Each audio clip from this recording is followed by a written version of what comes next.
वक्फ संशोधन बिल पर संसद की मोहर लग गई है। राज्यसभा में बिल पर चर्चा पूरी होने के बाद देर रात 2 बजे बाद वोटिंग कराई गई। इस दौरान सत्ता पक्ष बिल पास कराने में सफल रहा। वक्फ संशोधन बिल के पक्ष में 128 और विपक्ष में 95 वोट पड़े। इस तरह 12 घंटे से ज्यादा चली चर्चा के बाद 2:32 पर राज्यसभा से वक्फ विधेयक पारित हो गया। सत्ता पक्ष ने बिल को वोट बैंक की राजनीति से बाहर निकलकर राष्ट्रीय हित की ओर बढ़ाया गया कदम बताया। वहीं विपक्ष ने बिल को संवैधानिक अधिकारों के खिलाफ करार दिया। चर्चा के दौरान सत्ता पक्ष और विपक्ष की ओर से कई मौकों पर गहमा गहमी की स्थिति भी देखने को मिली। हालांकि लोकसभा से बिल पास होने के अगले ही दिन राज्यसभा से भी वक्फ बिल पारित हो गया है। राज्यसभा में वक्फ बिल पर चर्चा में भाग लेते हुए केंद्रीय अल्पसंख्यक मामलों के मंत्री किरेन रिजिजू ने कांग्रेस और अन्य विपक्षी दलों पर मुस्लिम समुदाय को विधेयक से डराने का आरोप लगाया। उन्होंने कहा कि केंद्र सरकार सबका साथ सबका विकास के मंत्र के साथ सभी के लिए काम करती है।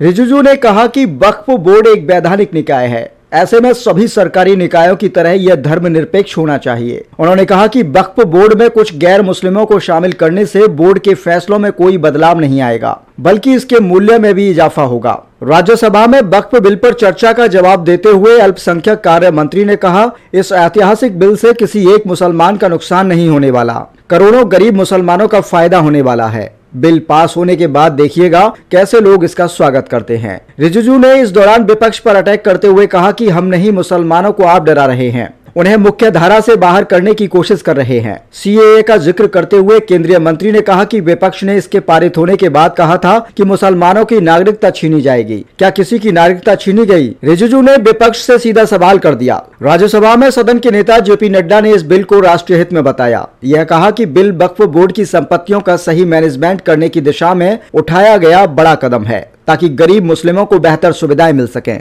जेपी नड्डा ने कहा कि विपक्ष मुद्दे को भटकाने की कोशिश कर रहा है। यह सरकार लोकतांत्रिक परंपराओं को अपनाकर आगे बढ़ रही है। वहीं विपक्ष ने इस बिल को संवैधानिक अधिकारों के खिलाफ बताया। बीजू जनता दल और वाईएसआर कांग्रेस ने इस बिल का पुरजोर विरोध किया है। कांग्रेस सांसद और वक्फ पर जेपीसी के सदस्य नसीर हुसैन ने सरकार पर सांप्रदायिक ध्रुवीकरण की राजनीति को बढ़ावा देकर वोट बैंक की पॉलिटिक्स का आरोप लगाया। उन्होंने जेपीसी में विपक्ष की न सुनी जाने और एनडीए पक्ष की ओर से दी गई सिफारिशों को देश की जनता पर थोपने का आरोप लगाया। आम आदमी पार्टी के संजय सिंह ने कहा कि सरकार संवैधानिक अधिकारों पर हमला कर रही है। डीएमके सांसद रुचि शिवा ने कहा कि एक समुदाय ही निशाने पर लिया जा रहा है। वाईएसआर कांग्रेस पार्टी के बाई बैंकर सुब्बा रेड्डी ने विधेयक को विरोध करते हुए दावा किया कि यह मुसलमानों के मामलों में हस्तक्षेप है। तमिलनाडु के मुख्यमंत्री एम.के. स्टालिन ने ऐलान किया कि डीएमके वक्फ संशोधन बिल को सुप्रीम कोर्ट में चुनौती देगी। स्टालिन ने कहा कि तमिलनाडु लड़ेगा और इस लड़ाई में उसे सफलता मिलेगी। उन्होंने याद दिलाया कि 27 मार्च को तमिलनाडु विधानसभा ने वक्फ संशोधन विधेयक को वापस लेने का आग्रह करते हुए प्रस्ताव पारित किया था। इसमें कहा गया था कि वह धार्मिक सद्भाव को कमजोर करता है और अल्पसंख्यक मुस्लिम समुदाय पर उल्टा प्रभाव डालता है। वक्फ संशोधन विधेयक पर एआईएमआईएम के राष्ट्रीय प्रवक्ता वारिस पठान ने मुंबई में कहा, यह हमारे देश के मुसलमानों के लिए एक और काला दिन है। हमने देखा है कि जब से वे भाजपा सत्ता में आई है, उन्होंने केवल नफरत फैलाई है और यह कल उनके द्वारा दिखाए गए उदाहरणों में से एक है। यह पूरी तरह से एक असंवैधानिक विधेयक है। यह मुसलमानों पर सीधा हमला है और केवल हमारी वक्फ संपत्तियों को हड़पना चाहते हैं। हम अपने संविधान के अनुसार इस विधेयक के खिलाफ अपना विरोध जारी रखेंगे। हम सभी कानूनी रास्ते अपनाएंगे। एआईएमआईएम प्रमुख असदुद्दीन ओवैसी द्वारा वक्फ संशोधन विधेयक की प्रति फाड़े जाने पर उन्होंने कहा कि उन्होंने महात्मा गांधी का उदाहरण दिया कि जब वे व्यथित थे तो उन्होंने दक्षिण अफ्रीका के एक कानून को फाड़ दिया था। उनकी अंतरात्मा ने भी कहा कि यह विधेयक असंवैधानिक है। भाजपा देश को बांटने की कोशिश कर रही है। यह हमारे समुदाय पर सीधा हमला है। लोकसभा में बुधवार को रात बिल के पक्ष में 288 सांसदों ने वोट किया था। वहीं बिल के विरोध में 232 सांसदों के वोट पड़े थे और 14 घंटे से ज्यादा चली गर्मा गर्म बहस के बाद यह बिल वहां भी पास हो गया। इस दौरान विपक्ष बिल को मुसलमानों के खिलाफ साबित करने में लगा रहा। विपक्ष के सांसदों ने चर्चा के दौरान बिल के खिलाफ 100 से ज्यादा संशोधन प्रस्ताव दिए, लेकिन वोटिंग के दौरान विपक्ष के सभी संशोधन गिर गए। किरण Rijiju to reply the discussion.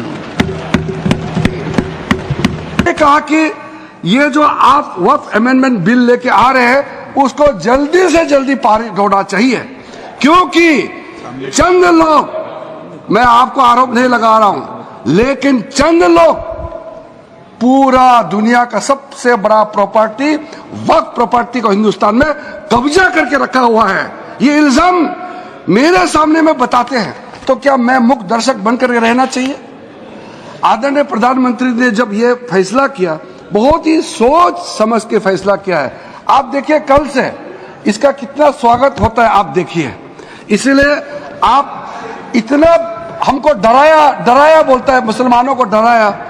हम मुसलमानों को नहीं डरा रहे हैं, आप डरा रहे हैं।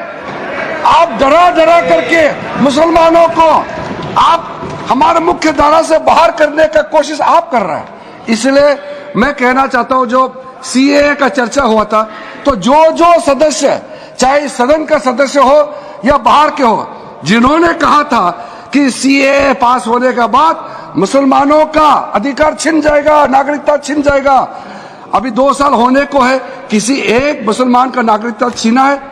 तो आपने मिसलीड किया है, लेकिन किसी ने माफी नहीं मांगा।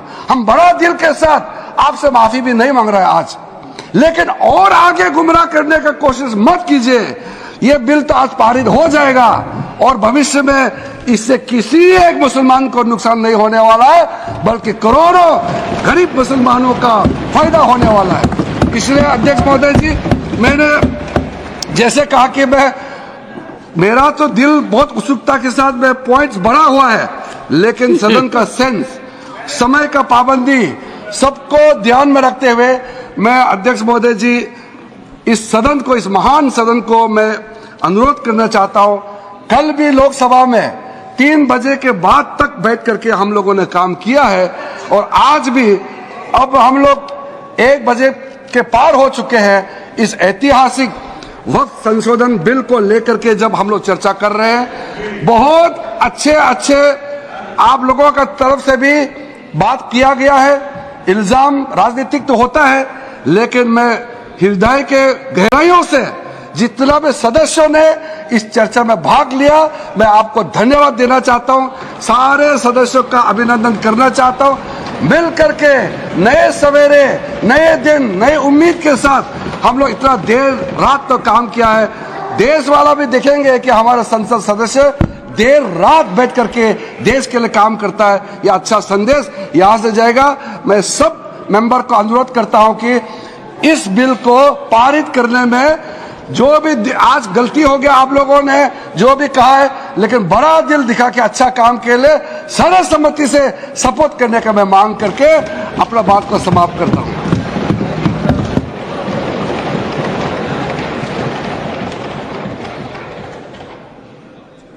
I shall first put the motion regarding